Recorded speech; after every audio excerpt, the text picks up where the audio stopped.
Привіт! У цьому відео я хочу розібрати таке питання, що краще робити із пластиковими деталями: паяти їх або клеїти.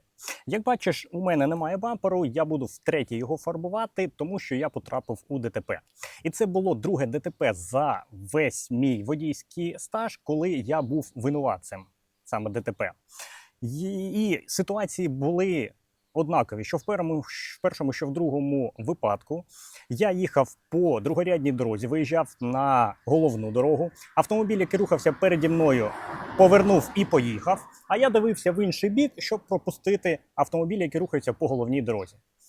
Автомобіль переді мною зупиняється, щоб пропустити пішоходів. Я дивлюсь в інший бік і, звичайно, в'їжджаю в нього. Який висновок? Потрібно дивитися туди, куди ти їдеш. Так от, бампер мій зламався на 3 частини, і зламався він у тих місцях, де його робили до мене за допомогою впаювання сітки. Там, де я його паяв, він цілий, при тому, що удар був саме у ту частину, де він був спаяний. І на третій лагуні є ось такі кронштейни під фарами.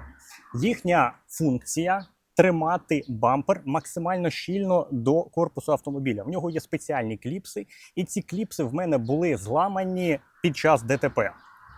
Купувати нові, звичайно, найпростіший варіант, але в мене залишилися частина цих кліпсів, і я хочу їх припаяти.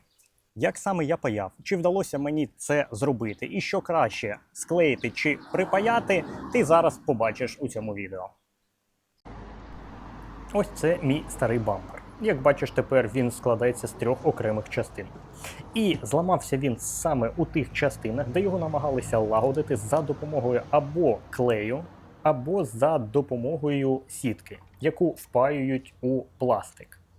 Тут і шматочки сітки є, і зверху ще поклали клей. Ось тут виключно сітка була. І ця сітка, вона недостатньо тримає пластик, особливо такий потужний елемент, як бампер. Тобто ця сітка впаюється тільки у верхню частину пластику. Спеціально для того, щоб показати, як воно все працює, зробив невеличкий експеримент.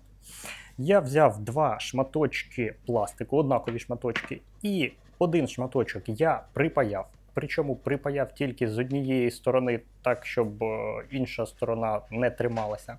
А другий шматочок я приклею за допомогою суперклею. Причому приклею я з обох сторін, я дуже добре зачистив, я дуже добре знежирив поверхню, так, щоб клей тримався якнайкраще. Суперклей буду наносити всередину з однієї, з іншої сторони, так, щоб він прям зацементував цей шматочок і тримав якнайміцніше. Після цього я нанесу ще кілька шарів суперклею, і потім будемо дивитися, який шматочок тримається краще.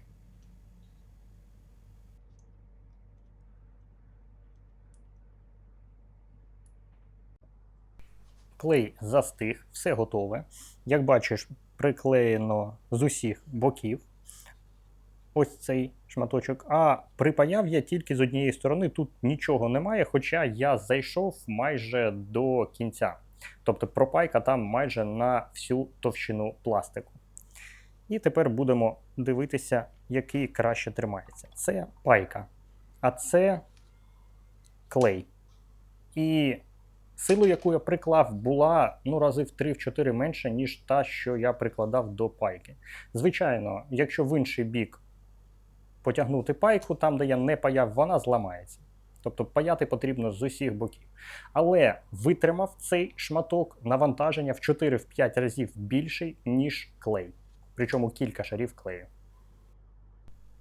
А означає цей експеримент одне, що під час ремонту пластику потрібно саме паяти, а не використовувати різні клеї. Так, є спеціальні клеї для різних типів пластику, але так чи інакше вони просто підплавляють той пластик. Тобто, по факту, це та сама пайка. Перше, що мені потрібно зробити, це припаяти кілька вушок. Як бачиш, одне в мене взагалі відсутнє, друге тримається, скажімо так, зовсім слабо. Ну і щодо сумісності пластику. Паяти потрібно тим пластиком, який використовується у самій деталі. Тому що якщо взяти навіть зовсім інший, то він не буде нормально прилягати до того пластику, що є. І як бачиш, ось тут я взяв трохи інший пластик, щоб показати, що тримати воно нормально не буде. Потрібно саме той пластик, який використовується у деталі. Ось це я вже зробив з того, що потрібно пластику, і цю деталь вже не зламати.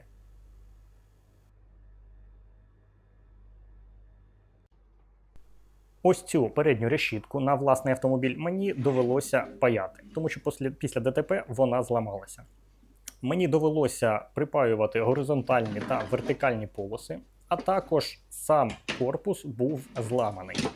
Ось в цьому місці я впаював спеціальні підсилювачі металеві. І так само, як бачиш, на горизонтальних полосах знизу, ззаду, там де не видно, я також впаював підсилювачі. Підсилювачі зробив елементарно з невеличких цвяхів. І вертикальні полоси так само я припаював. І зараз ця решітка дуже міцно тримається, вона не зламається вже так легко. І я виконав те, що мені було потрібно. Тобто, замість того, щоб купувати нову, я полагодив стару. Ну а далі я покажу ще одну решітку. Це також решітка з Renault Laguna. Як бачиш, вона в набагато гіршому стані. Вона зламана дуже сильно.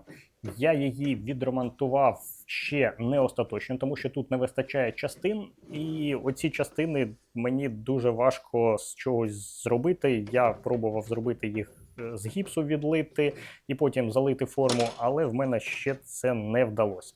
Тому зараз покажу, як я її паяв і що з цього вийшло. Далі вже коментувати нічого не буде, буде тільки відео і музика, а тобі буду вдячний за підтримку у вигляді лайку під цим відео.